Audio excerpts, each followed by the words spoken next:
Donc on a un consommateur dont les préférences sont représentées par cette fonction d'utilité, donc qui est une fonction d'utilité quasi linéaire, donc c'est-à-dire qu'elle admet à la fois des solutions qui sont intérieures, donc c'est-à-dire qu'on a ça, et là c'est une solution, en fait on a que du y et on a 0 de x.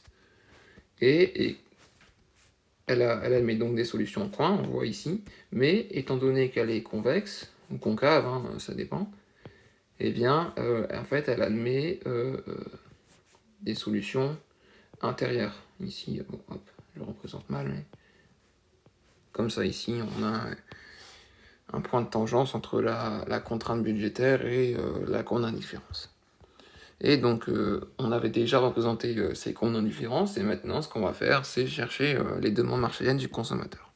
Donc pour ça on a posé le problème du consommateur, qui revient à maximiser l'utilité sous la contrainte budgétaire, et donc on a posé le Lagrangien associé. Et donc à partir de là, ce qu'on a à faire c'est chercher les conditions du premier ordre.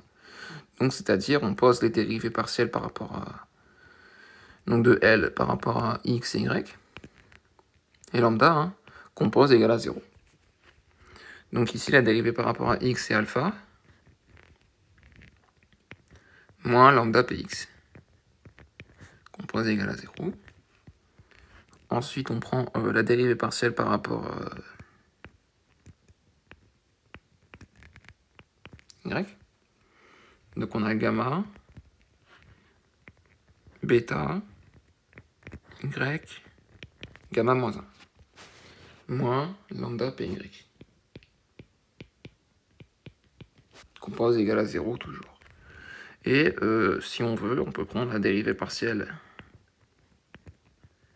par rapport au multiplicateur de Lagrange, donc ici lambda, et donc la dérivée partielle par rapport à lambda, eh bien c'est tout ce qui est entre parenthèses, et ça nous redonne tout simplement la contrainte budgétaire, qu'on pose toujours égale à 0, et là ce qu'on cherche à faire c'est résoudre ce système. Donc pour ça, ce qu'on va faire c'est isoler lambda. Donc ici on passe lambda px de l'autre côté, et on divise le tout par px. Ce qui nous fait que lambda est égal à px est égal à alpha sur px. Comme ceci. Et de l'autre côté,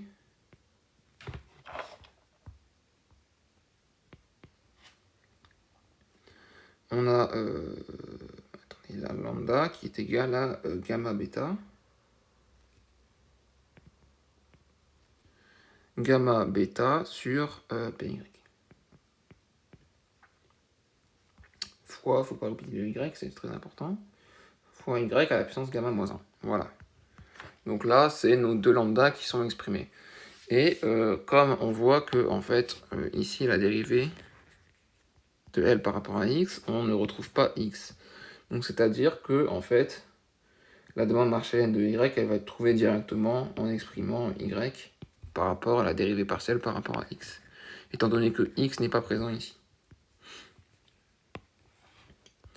Donc, tout ce qui revient à faire, c'est donc ici, à partir de là, isoler y. Donc on va faire petit à petit, hein, y à la puissance gamma moins 1, c'est égal à alpha py,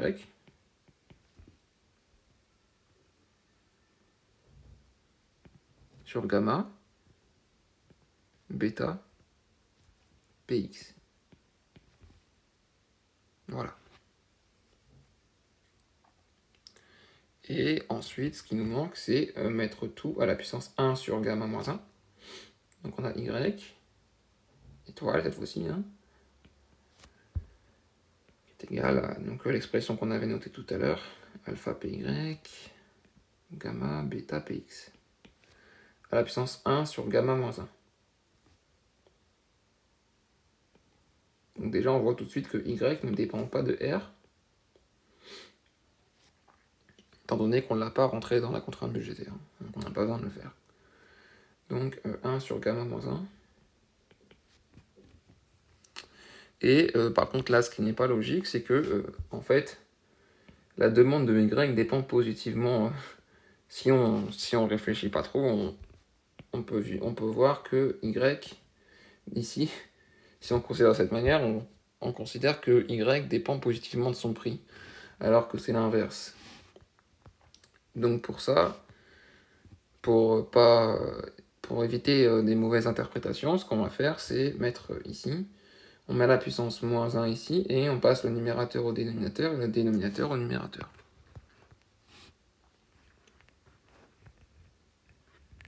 Donc c'est-à-dire que Y étoile, qui dépend de PY et PX, est égal à gamma PI, bêta PX, pardon, gamma bêta PX sur alpha PY. Donc là, on a inversé, ce qui veut dire qu'en fait, c'est comme si on avait mis là la puissance moins. Là, c'est comme si on avait rajouté. Là, on a le 1 sur gamma moins 1, et avec un moins devant. Et nous, ce qu'on veut, c'est garder, la même égalité. Donc, c'est-à-dire que il faut remettre un nouveau moins, étant donné que moins et moins font plus. Donc 1 sur gamma moins 1 avec un moins devant, eh bien ça fait 1 sur 1 moins gamma. Étant donné que le 1 ici, peu importe, on change le signe de gamma, ça fait moins gamma qui se retrouve ici, et on change le signe de moins 1, ça fait 1. Donc ça, c'est... comment dire ça? C'est la demande du bien Y de la part du consommateur. Et donc ensuite, ce qu'il nous reste à faire, c'est trouver X. Et pour trouver X, cette fois-ci, on va rentrer dans la contrainte budgétaire.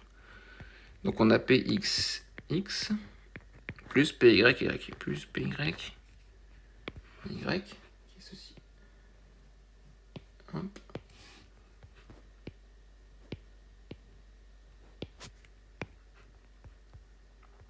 Voilà. Et donc à partir de là, déjà on peut multiplier les deux Py. Donc, R Px, ça ne change pas. Plus un Py. Donc on a Py à la puissance 1.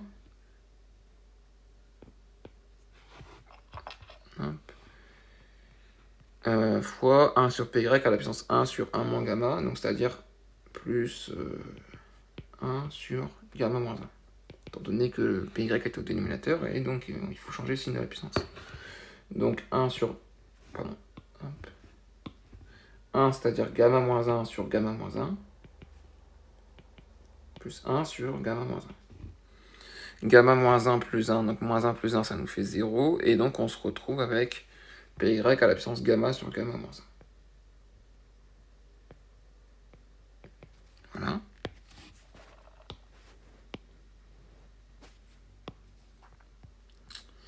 Et ensuite, il nous reste... attendez, gamma...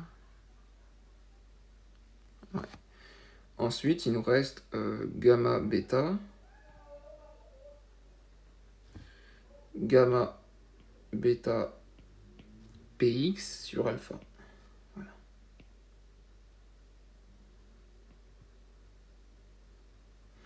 Gamma bêta px sur alpha, la puissance 1 sur 1 moins gamma. Voilà. Et donc, comme on veut isoler x, eh bien x n'est présent que ici. Donc, on va passer là, cette partie-là, de l'autre côté de l'égalité. Donc, on a R. Donc, ça implique que, une équivalence. Donc, R moins ceci égale à Pxx.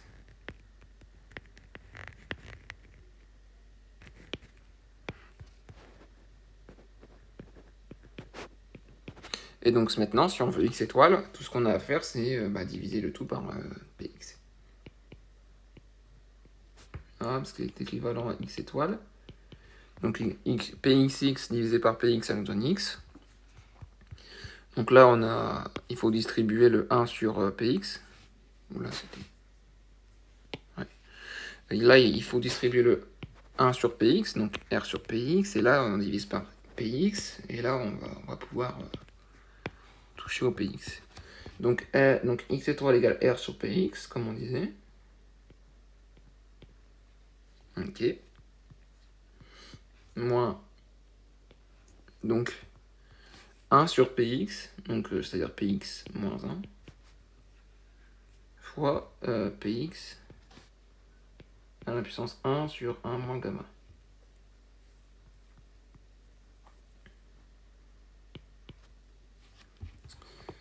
Ce qui nous fait alors...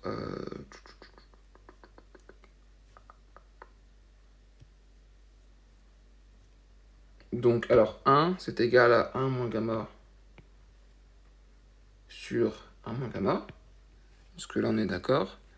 Et moins 1, donc on a juste à changer le signe au numérateur. Ça nous fait gamma moins 1. Gamma moins 1 sur 1 moins gamma. Voilà, donc ça, c'est bien moins 1. Donc plus 1 sur 1 moins gamma.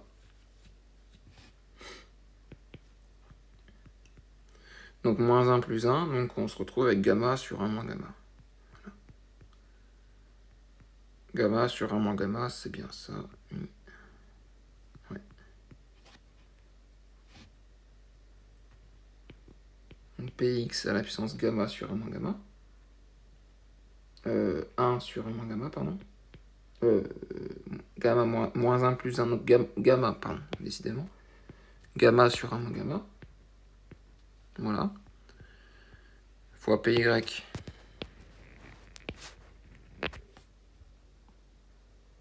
à la puissance gamma sur gamma moins 1. Voilà. Fois gamma bêta sur alpha. On va y arriver. Hein. Gamma bêta sur alpha, la puissance 1 sur 1 moins gamma.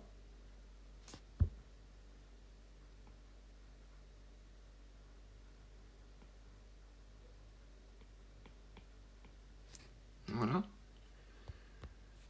Hop. Ça, on peut effacer. Hop. Ce qui revient à dire que x étoile, qu'on a R sur Px,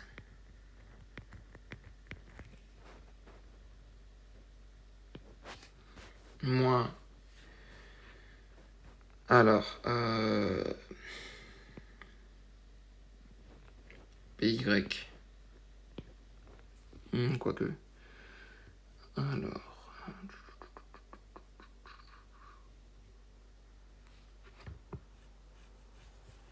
ouais, plutôt comme ça. Donc Px sur Py à la puissance gamma.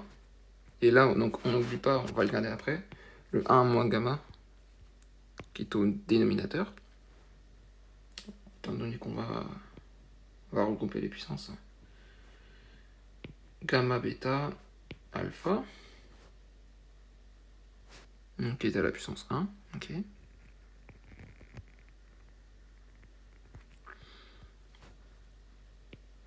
Et donc là, le tout est à la puissance 1 sur 1 moins gamma. Donc ça, c'est la demande marshallienne pour le bien x.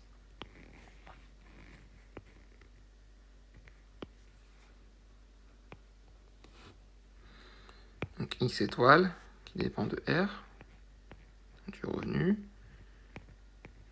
de Px, et de Py, qui est égal à ceci. Et donc, là, on va distinguer deux cas. Donc, le premier cas,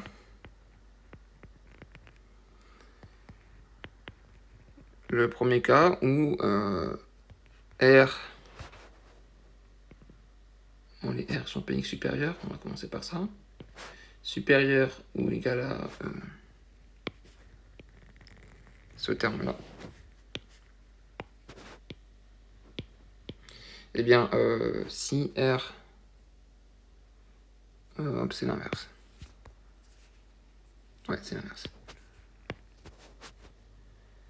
Inférieur du coup. Donc si R sur Px est inférieur à ceci ou égal à ceci, eh bien, on a, admettons, si là c'est égal à 2 et là c'est égal à 3, eh bien 2 moins 3, ça fait moins 1.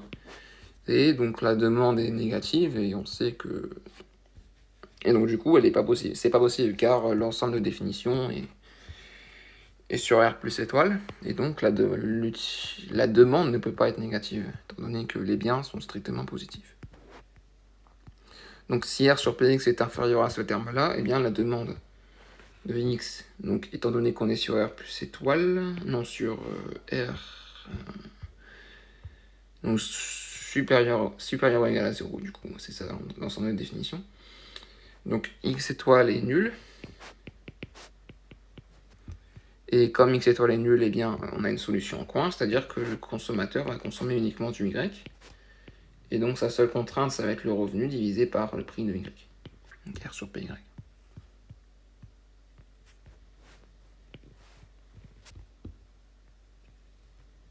Hop. Et le second cas, c'est le cas des solutions intérieures. Donc hop, on reprend ceci. Hop.